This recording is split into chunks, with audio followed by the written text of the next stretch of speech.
민수기에 기록된 반란 사건 중 가장 많은 사람들이 죽게 된, 그리고 그로 인해서 진영이, 이스라엘 온 진영이, 그들로 인하여 온 백성이 부정해진 사건은 바로 이 고라의 반란 사건입니다. 이 사건에서 모세와 아론에 대한 원망이 성직자를 포함한 최고 지도자들에게 확대되었다는 것입니다. 두 번째는요, 이 사건이 지금 어디서 일어나고 있냐면요, 성막을 중심으로, 성막 안에서 지금 일어나고 있어요. 그 내부적인 그 이유는 어디에 있냐면 사실 또 질투요, 권력 쟁탈에 있는 것을 우리가 알 수 있어요.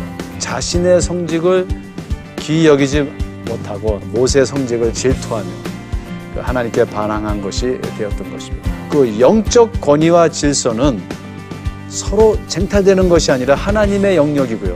우리는 항상 기도로 깨어있고 말씀으로 깨어있고, 그래서 우리에게 부여된 이 거룩한 소명을 의식하며 세상을 향해 빛과 소금의 직분을 다하는 그러한 하나님의 멋있는 거룩한 백성, 세상 나라들이 되어야 되겠습니다.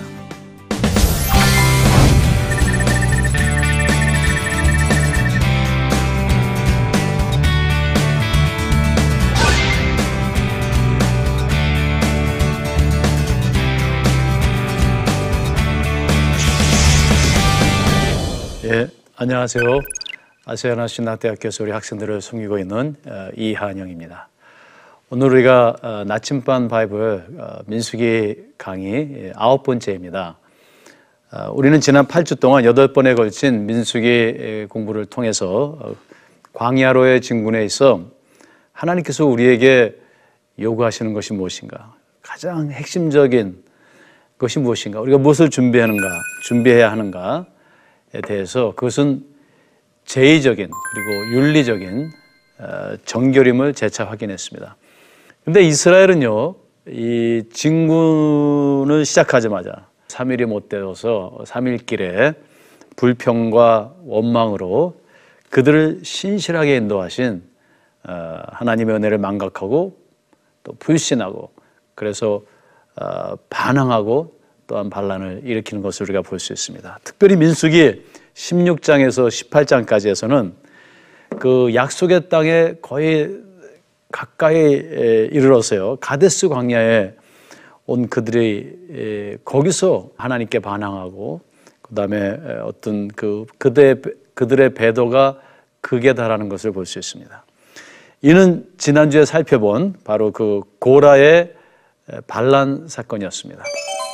오늘은 이렇게 고라의 반란을 통해서 그 절정에 이른 언약 백성들의 부정결, 그 부정한 상태를 이제 하나님께서 어떻게 다시금 정결케 하시는가, 이에 대한 민수기 19장 1절에서 22절의 말씀을 한번 우리가 살펴보겠습니다.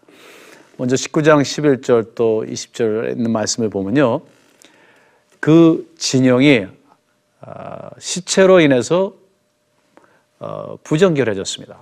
우리가 진영을 도표로 만들어 본다면은 가운데 성막이 있고요, 성막을 둘러싸고 레위 지파들이 완충지대를 만들고, 그리고 그것을 둘러싸고 또 12지파가 거기에 진을 칩니다. 진영이라는 것을 형성하게 됩니다. 진영 밖은 부정한 것이고요, 진영 안은 정결한 곳입니다.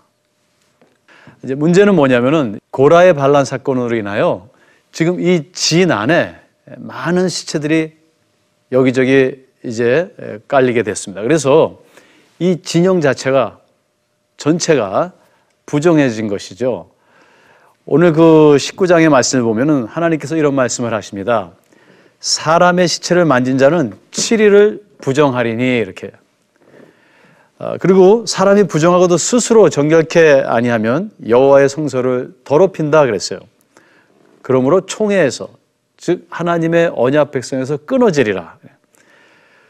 자, 이것을 해결해야 되겠죠. 하나님께서는 이 부정해진, 그래서 하나님의 성에서 끊어질 수 있는 이 상황에서 이제 이들의 부정함을 정결케 하시기를 원하십니다. 지금 온 진영은요, 시체로 오염되었고 죽음의 흑암으로 덮여 있습니다. 광야 진군에 앞서서 그들이 그 제의적 그리고 윤리적 정결을 통해서, 그죠? 5장에서 8장까지. 그리고 또 두 번째 유월절을 성수해서 진영의 정결 상태를 완전하게 만들었는데, 이 고라의 반란과 시체들로 인하여 그 모든 정결이 이제 무효화된 것입니다.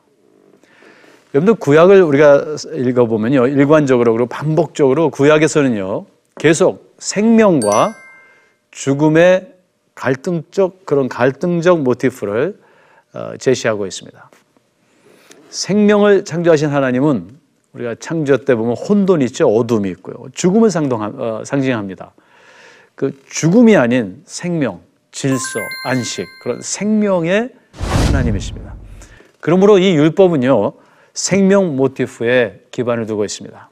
따라서 우리가 정결 제의법을 구약에서 잘 살펴보면은 이 제의적으로, 상징적으로 죽은 것을 암시하는 것들을 부정으로 여깁니다. 부정. 예를 들자면요, 죽은 것을 먹는 짐승,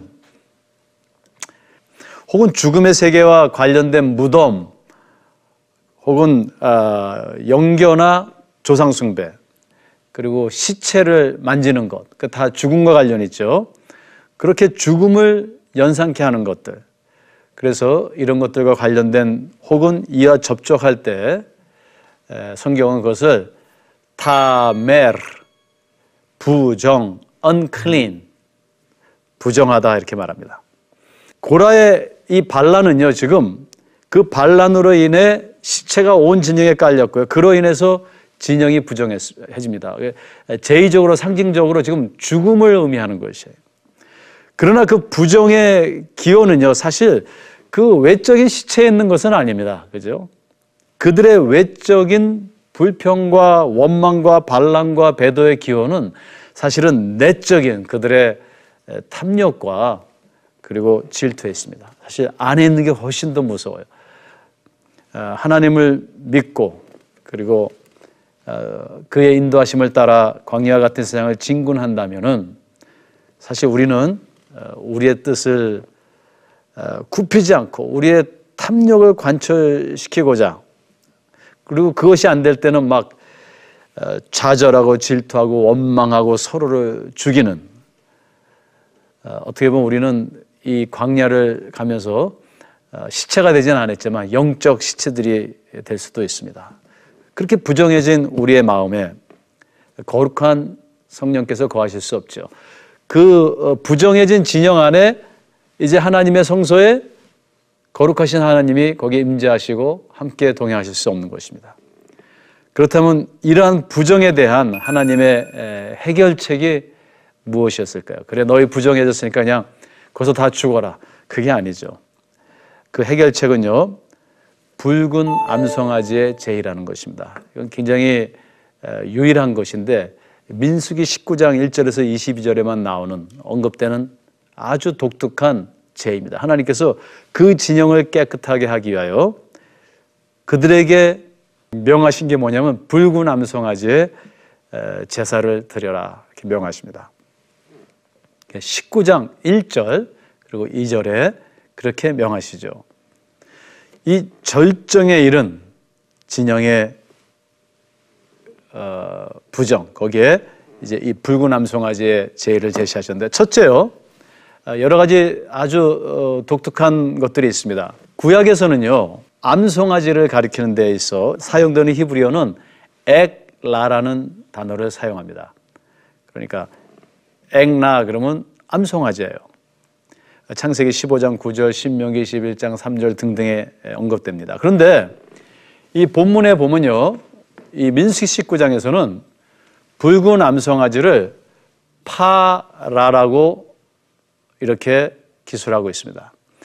여러분들, 파르라는 단어는요, 파르라는 단어는 구약에 많이 등장해요. 많이 언급돼요.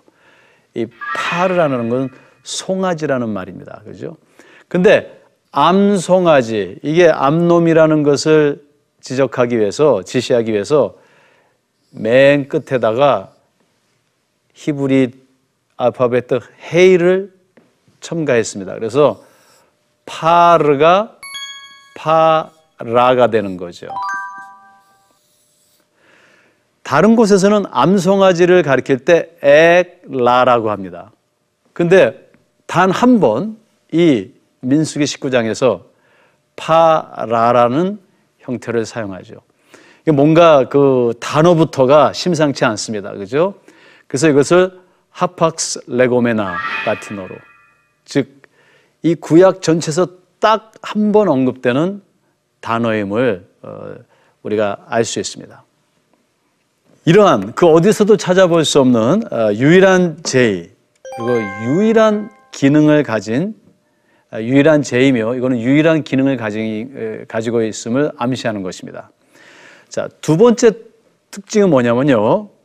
이 붉은 암송아지의 제의를 드릴 때 너희가 진영 밖에 가서 드려라. 우리가 아까 봤죠? 진영이 있고요. 그 진영 밖에는 부정한 것이고 진영 안에, 내부는 정결한 곳입니다.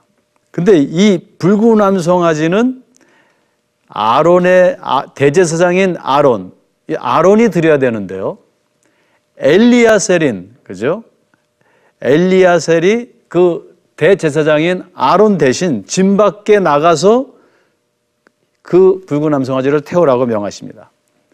그리고 본문은 이 붉은 암송아지의 제의를 히브리어로 하타트라고 이렇게 기록하고 있습니다. 하타트는요, 속죄제입니다. 보통 우리가 속죄제를 드릴 때는 진영 안에서 혹은 성막들에서, 그죠? 대제사장이 드려야 됩니다. 굉장히 정결한 곳이에요. 그런데 지금 먼저 대제사장인 아론이 아닌 엘리야셀에게 그냥 일반 제사장에 드리라고 그래요. 왜 그랬을까요? 진영 밖으로 나가야 되는데요. 진영 밖에는 부정한 곳입니다. 그래서 아론이 나갈 수 없어요. 엘리야셀이 그걸 들고 나갑니다. 그리고 이 속죄제라는 것은 항상 진영 안에서 드려야 되는데 진영 밖으로 나갑니다. 그러니까 이 자체도 또한 아주 유일한 그런 제사인 것을 우리가 볼 수 있습니다. 더 부정한 것으로, 오히려 부정한 것으로 나가서 제의를 드리는 거예요. 좀 색다르죠? 세 번째로요. 사실 속죄제, 하타트 그러면은 뭔가 번제를 드리는 게 꼭 포함되거든요. 궁극적으로는 번제를 드리는 겁니다. 그 희생제물을 태워서 거기서 그 나는 연기가 하늘로 올라가고 주님의 보좌에 상달된다라는 그런 의미를 가지고 있습니다. 좋은 향기로 하나님께로 간다. 기도의 향기를 의미하는데 여기서는요, 하타트라고 했지만 민수기 본문의 이 하타트, 붉은 암송아지의 하타트는 희생제물이에요. 그럼 번제의 희생제물이 아니고 이것을 태워가지고 그 재로 정화수를 만드는, 부정을 씻는 물이라고 여기 써 있거든요.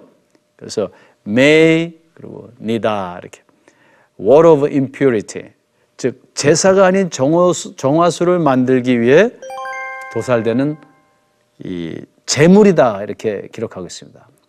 우리가 보통 희생제물 할 때는 세바 이렇게 히브리어로 얘기하는데 이건 희생제물이 아니고 그냥 slaughter, 샤하트, 그냥 제물, 이 제물을 가지고 이제 정화수를 만드는 거예요.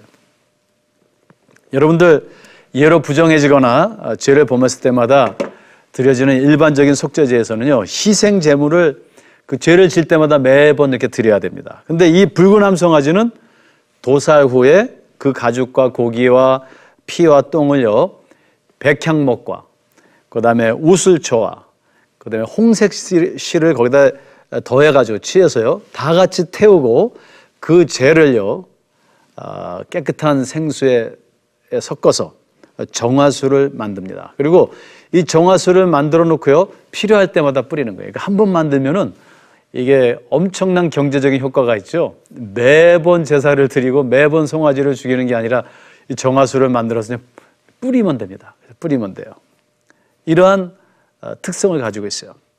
네 번째 참 또 독특한 그 특성이 있는데요.